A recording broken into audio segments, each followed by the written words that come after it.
Hello students, today we'll read chapter 1 from your Hornbill book The Portrait of a Lady written by Khushwant Singh.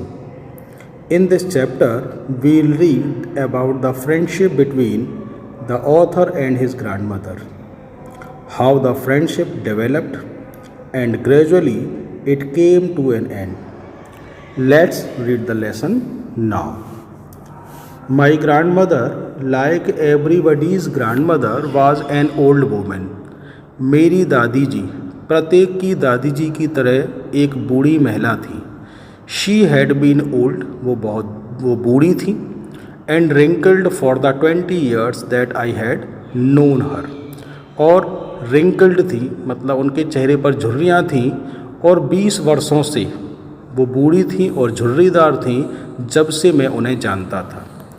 People said that लोग कहा करते थे she had once been young and pretty कि वे कभी एक बार young और pretty भी थी, जवान और अट्रैक्टिव भी थी. And had even had a husband और उनके एक हस्बैंड भी थे. But that was hard to believe लेकिन इस बात पर विश्वास कर पाना मुश्किल था. My grandfather's portrait hung above the mantelpiece in the drawing room. मेरे दादाजी की पोर्ट्रेट तस्वीर मेंटल पीस पर ड्राइंग रूम में टंगी हुई थी. स्टूडेंट्स, मेंटल पीस वो होता है कि रूम के अंदर जो फायर प्लेस बना लेते हैं, फायर प्लेस के ऊपर एक जो फ्रेम बना लिया जाता है स्टोन या लकड़ी का, उसे मेंटल पीस कहा जाता है. तो वहाँ पर जो ऑथर हैं खुशवंत सिंह, उनके ग्रैंडफादर की एक पोर्ट्रेट टंगी हुई थी. ही वोर अ बिग टर्बन, उन्होंने एक बड़ी सी टर्बन पगड़ी पहनी हुई थी. एंड लूज फिटिंग क्लॉथ्स, और ढीले ढाले कपड़े पहने थे. His long white beard covered the best part of his chest, उनकी लंबी सफ़ेद दाढ़ी ने उनकी चेस्ट का ज़्यादातर हिस्सा ढका हुआ था. And he looked at least 100 years old, और वे कम से कम 100 वर्ष के दिखाई देते थे. He did not look the sort of person who would have a wife और चिल्ड्रन, वे ऐसे व्यक्ति दिखाई नहीं पड़ते थे जिनकी एक वाइफ और बच्चे रहे होंगे. He looked as if he could only have lots and lots of grandchildren, उन्हें देखकर ऐसा लगता था कि उनके केवल बहुत सारे ग्रैंड चिल्ड्रन ही रहे होंगे. As for my grand mother being young and pretty, यहाँ तक इस बात का सवाल है कि मेरी दादी जी यंग और प्रेटी थी. The thought was almost revolting, ये विचार रिवॉल्ट पैदा करने वाला था, ये विचार हार्ड टू बिलीव था. She often told us of games she used to play as a child, वे अक्सर हमें उन गेम्स के बारे में बताया करती थी जिन्हें वो बचपन में खेलती थी जब वो बच्ची थी. That seemed quite absurd and undignified, ये बात बहुत बेतुकी और बहुत अशोभनीय लगती थी. ऑन हर पार्ट, उनकी तरफ से. And we treated it like the fables of the prophets she used to tell us, और हम उनकी इन बातों को, जो प्रॉफिट्स की कहानियाँ होती हैं, कथाएं होती हैं, उन कहानियों की तरह ट्रीट करते थे. She had always been short, अब यहाँ से ऑथर अपनी ग्रैंड मदर के बारे में बता रहे हैं कि वो किस तरह की दिखती थी, उनकी अपीयरेंस कैसी थी. She had always been short, वे हमेशा से छोटे कद की थी. फैट, थोड़ी मोटी थी. एंड स्लाइटली बेंट, और उनकी कमर थोड़ी सी झुकी हुई थी. Her face was a criss cross of wrinkles running from everywhere to everywhere, उनका जो चेहरा था, फेस था, वो एक जाला सा बुना हुआ था रिंकल्स का, झुर्रियों का, जो हर तरफ से हर तरफ जा रही थी. मीन्स कहने का मतलब है स्टूडेंट्स कि उनके चेहरे पर बहुत सारी झुर्रियाँ थीं.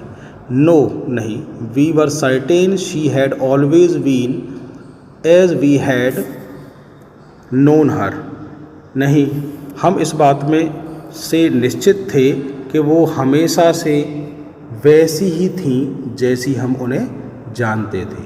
कैसी थी? ओल्ड, बूढ़ी, सो टेरिबली ओल्ड, बहुत ज़्यादा बूढ़ी, that she could not have grown older, और इतनी ज़्यादा बूढ़ी थी कि अब और बूढ़ी नहीं हो सकती थी। And had stayed at the same age for 20 years, और एक एज पर वो 20 सालों से आकर रुक गई थी। She could never have been pretty, वे कभी भी एट्रैक्टिव और चार्मिंग नहीं हो सकती थी, but she was always beautiful, लेकिन वह हमेशा से सुंदर थी। तो यहाँ ऑथर थोड़ा सा कॉन्ट्रास्टिंग वे में बताते हैं कि वो प्रेटी नहीं थी लेकिन ब्यूटीफुल थी। कहने का मतलब है कि वो दिखने में इस समय एट्रैक्टिव नहीं थी, लेकिन वो स्पिरिचुअली बहुत ज़्यादा ब्यूटीफुल थी। उनका मन, उनका दिल बहुत ज़्यादा सुंदर था। She hobbled about the house in spotless white, वो घर के अंदर स्पॉटलेस वाइट में, बेदाग सफ़ेद कपड़ों में लंगड़ाते हुए, हॉबिल्ड का मतलब होता है थोड़ा लंगड़ाते हुए, धीरे धीरे चलना, तो लंगड़ाते हुए चलती थी। With one hand resting on her waist, एक हाथ को अपने कमर पर रखते हुए, टू बैलेंस हर स्टूप, अपने स्टूप को, जो बेंट होने की वजह से थोड़ा स्टूप आ गया था, थोड़ा झुकाव आ गया था, उस झुकाव को बैलेंस करने के लिए। And the other telling the beads of her rosary, और दूसरे हाथ से वो अपनी रोज़री, जो मनके की माला होती है, जो ओल्ड एज में पीपल हमेशा भगवान की याद करते रहते हैं, फेरते रहते हैं, तो ऐसे ही ग्रैंड मदर उस रोज़री की बीड्स को हमेशा फेरती रहती थी। हर सिल्वर लॉक्स वर स्कैटर्ड अनटाइडली ओवर हर पेल पकर्ड फेस, उनके जो सिल्वर लॉक्स थे, जो सफ़ेद लटें थी, बालों की जो लटें थीं, वो हमेशा स्कैटर्ड रहती थी, बिखरी रहती थी उनके पीले पड़े हुए मुरझाए झुर्रीदार चेहरे पर।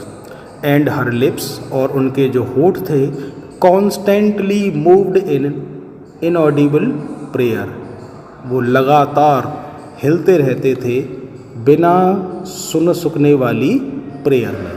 उनके जो लिप्स थे वो हमेशा एक प्रेयर को वो रिसाइट करती रहती थी, लेकिन उनकी आवाज़ बाहर सुनाई नहीं देती थी। यस, शी वॉज ब्यूटीफुल, हाँ वह ब्यूटीफुल थी, सुंदर थी। She was like an winter landscape in the mountain, वो उस तरीके से सुंदर थी जैसे माउंटेन्स में जो एक लैंडस्केप होता है, एक दृश्य होता है। An expense of pure white serenity, एक विस्तृत शुद्ध सफ़ेद शांति का क्षेत्र, ब्रीथिंग पीस एंड कंटेंटमेंट, जो कि सांस ले रहा था शांति की और कंटेंटमेंट की। My grandmother and I were good friends, मेरी दादी जी और मैं अच्छे फ्रेंड्स थे। My parents left me with her when they went to live in the city, मेरे पेरेंट्स मुझे छोड़ गए थे उनके पास जब वे शहर में रहने के लिए गए। And we were constantly together, और हम लगातार एक दूसरे के साथ रहे। She used to wake me up in the morning, वो अक्सर मुझे सुबह जगाया करती थी। And get me ready for school, और मुझे स्कूल के लिए तैयार करती थी। She said her morning prayer in a monotonous sing song, वो अपनी मॉर्निंग प्रेयर को, सुबह की जो प्रेयर होती थी उन्हें मोनोटोनस सिंग सॉन्ग वे में गाती थी। मोनोटोनस सिंग सॉन्ग मतलब एक रिदम में, एक लयबद्ध तरीके से अपनी प्रेयर्स को वो रिसाइट करती थी। वाइल सी बाथ, जब वो मुझे नहलाती थी। एंड ड्रेस्ड मी, और जब मुझे वो स्कूल के लिए ड्रेस पहनाती थी तब। इन द होप, इस उम्मीद में, दैट आई वुड लिसन, कि मैं उन्हें लिसन कर लूँगा, सुनूँगा। And get to know it by heart, और इन्हें मैं याद कर लूँगा। आई लिसनड, मैं उन्हें सुनता था। Because I loved her voice, क्योंकि मुझे उनकी आवाज़ पसंद थी। But never bother to learn it, लेकिन मैंने कभी उन्हें याद करने की जहमत नहीं उठाई, मैंने कभी उन्हें याद करने की कोशिश नहीं की। देन तब she would fetch my wooden slate, तब वो मेरी लकड़ी की स्लेट, लकड़ी की तख्ती लेकर आती थी। Which she had already washed, जिसे उन्होंने पहले ही साफ़ किया होता था, धो दिया होता था। And plastered with yellow chalk, और इसके ऊपर येलो चॉक से उन्होंने प्लास्टर किया होता था। A tiny earthen ink pot, एक छोटी सी मिट्टी की earthen ink pot. And a red pen, और एक लाल रंग का pen. Tie them with in a bundle, और उन्हें वो एक बंडल में बांध देती थी। And hand it to me, और वो मुझे दे देती थी। After a breakfast of a thick stale chapati, एक बासी और मोटी चपाती का ब्रेकफास्ट करने के बाद, जिस पर with a little butter and sugar spread on it, जिसके ऊपर थोड़ा सा मक्खन और चीनी छिड़की होती थी। वी वेंट टू स्कूल, हम स्कूल चले जाते थे। She carried several steel chapatis with her, वह अपने साथ कई और बासी रोटियां ले लेती थी। फॉर द विलेज डॉग्स, गांव के डॉग्स के लिए। तो ये रूटीन था स्टूडेंट्स ऑथर का कि वो रोज़ाना अपनी ग्रैंड मदर से उन प्रेयर्स को सुनता था। उन्हें वो प्रेयर्स बहुत पसंद आती थी, लेकिन कभी भी उन प्रेयर्स को वो याद करने की कोशिश नहीं करते थे, और अपनी वुडन स्लेट और अर्थन इंक पॉट और एक रेड कलर का जो पेन था उसे लेकर के और एक बासी रोटी का नाश्ता करके वो स्कूल के लिए अपनी ग्रैंड मदर के साथ चल देते थे। My grandmother always went to school with me, मेरी दादी जी हमेशा मेरे साथ स्कूल जाती थीं। Because the school was attached to the temple, क्योंकि स्कूल टेम्पल से अटैच्ड था। तो स्टूडेंट्स यहाँ बता दूँ मैं आपको, जो खुशवंत सिंह थे वो सिखिज़्म को बिलोंग करते थे, और यहाँ टेम्पल जो दिया है वो गुरुद्वारे के लिए दिया गया है।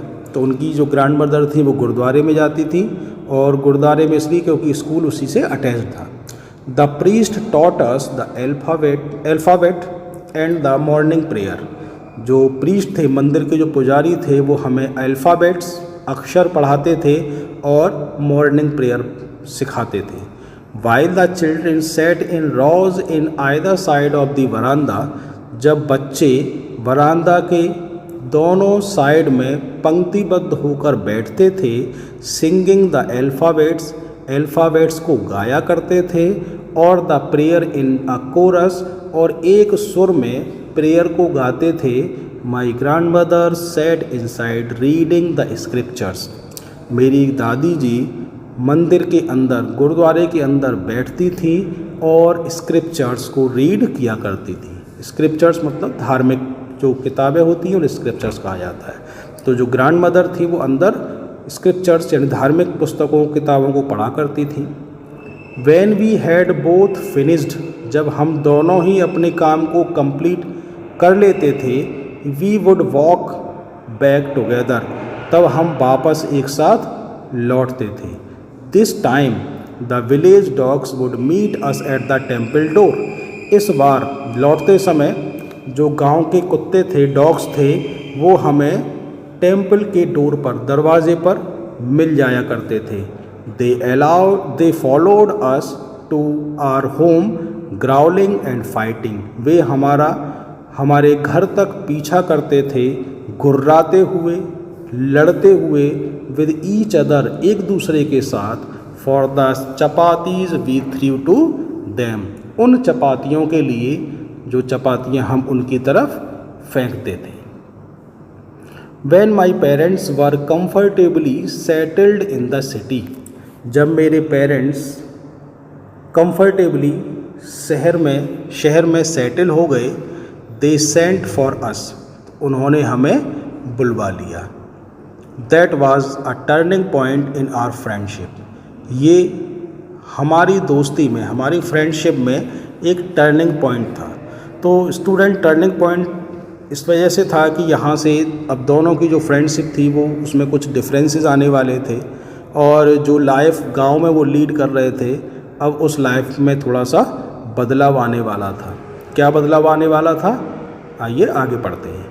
Although we share the same room, जबकि हम एक ही रूम को शेयर करते थे, my grandmother no longer came to school with me. अब मेरी दादी जी और आगे मेरे साथ स्कूल नहीं आ पाती थी। I used to go to an English school in a motor bus, मैं अब स्कूल एक इंग्लिश स्कूल में जाया करता था मोटर बस से। There were no dogs in the streets, गलियों में यहाँ कुत्ते नहीं थे। जैसे गांव में वो डॉग्स को चपातीस खिलाती थी, अब यहाँ पर डॉग्स नहीं थे। She took to feeding sparrows in the courtyard of our city house, अब उन्होंने क्या करना शुरू कर दिया था, उन्होंने शहर का जो उनका घर था उसके आंगन में स्पैरोज को खाना खिलाना शुरू कर दिया था। As the years rolled by, जैसे जैसे साल गुजरते गए, we saw less of each other, हमने एक दूसरे से बहुत कम मुलाकात की, हमने एक दूसरे से बहुत कम मिले। For some time she continued to wake me up, कुछ समय तक तो वे मुझे लगातार जगाती रहीं, जगाना उन्होंने जारी रखा। And get me ready for school, और मुझे स्कूल के लिए तैयार करना जारी रखा। व्हेन आई केम बैक, जब मैं वापस लौटता, she would ask me what the teacher had taught me, तो वो मुझसे पूछा करती थी कि टीचर ने मुझे क्या पढ़ाया।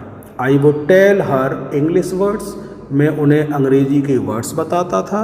And little things of western science, और वेस्टर्न साइंस के बारे में कुछ छोटी मोटी बातें बताता था। एंड लर्निंग्स, और उन साइंस और लर्निंग के बारे में। द लॉ ऑफ ग्रेविटी, मैं बताता था लॉ ऑफ ग्रेविटी के बारे में, आर्किमिडीज प्रिंसिपल के बारे में, the word being round etcetera, और मैं उन्हें बताता था कि जो वर्ड है वो राउंड है, ऐसी छोटी मोटी बातें। दिस मेड हर अनहैप्पी, इन बातों को सुनकर वे अनहैप्पी हो जाती थी, ये बातें उन्हें अनहैप्पी कर देती थी, नाखुश कर देती थी। She could not help me with my lessons, वो मेरे लेसन्स में हेल्प नहीं कर पाती थी। She did not believe in the things they taught at the English school, वे उन चीज़ों पर विश्वास नहीं करती थी जो मुझे इंग्लिश स्कूल में पढ़ाए जाते थे। एंड वाज डिस्ट्रेस्ड, और वो डिस्ट्रेस्ड हो जाती थी, परेशान हो जाती थी। That there was no teaching about God and the scriptures, जब उन्हें ये पता चलता था कि इंग्लिश स्कूल में गॉड और स्क्रिप्चर्स के बारे में कोई भी टीचिंग नहीं दी जाती।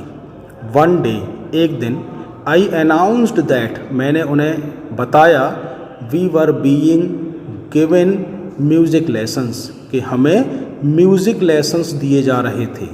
शी वॉज वेरी डिस्टर्ब्ड, ये बात सुनकर वो बहुत डिस्टर्ब हो गई, बहुत परेशान हुई। टू हर, उनके लिए, music had lewd associations, music का एक बहुत ही खराब रिश्ता था, खराब संबंध था, म्यूज़िक को वो बहुत ख़राब समझती थी। It was the monopoly of harlots and beggars, उनकी नज़र में ये मोनोपोली थी, इस पर एकाधिकार था, हार्लॉट्स का, वैश्याओं का, नाचने गाने वाली औरतों का और भिखारियों का। And not meant for gentle folk, और म्यूज़िक सज्जन लोगों के लिए, जेंटल फोक के लिए नहीं था। तो स्टूडेंट्स, जो ग्रैंड मदर थी वो समझती थी कि म्यूज़िक जो है सज्जन लोगों के लिए, अच्छे घर के बच्चों के लिए म्यूज़िक नहीं है, वो इसको हार्लॉट्स और बेगर्स का ही एकाधिकार मानती थी। और वो इस बात से भी परेशान रहती थी कि स्कूल में किसी भी तरह की गॉड और गॉड से संबंधित स्क्रिप्चर्स वगैरह नहीं पढ़ाए जाते हैं। She said nothing but her silence meant disapproval, उन्होंने कुछ कहा नहीं, लेकिन उनकी साइलेंस का, उनकी चुप्पी का एक ही मतलब था, डिसअप्रूवल, उन्होंने इस बात को अप्रूव नहीं किया था। She rarely talked to me after that, इसके बाद वह मुश्किल से ही, कभी कभार ही मुझसे बातचीत करती थी। तो यहाँ पर जो स्टूडेंट्स ग्रैंडमदर और ऑथर के बीच में डिफरेंसेस इस वजह से आते जा रहे थे कि अब तो ग्रैंडमदर ऑथर की स्टडी में हेल्प नहीं कर पा रही थी, दूसरा वो उनके साथ स्कूल तक नहीं जा पाती थी, और दूसरी एक बात और थी जो उन्हें बहुत ज़्यादा परेशान करती थी कि स्कूल में गॉड और स्क्रिप्चर्स के बारे में कोई एजुकेशन, कोई भी टीचिंग नहीं दी जा रही थी, और साथ ही साथ अब उन्हें म्यूज़िक लेसन दिया जा रहा था जिसको वो बहुत ज़्यादा ख़राब समझती थी।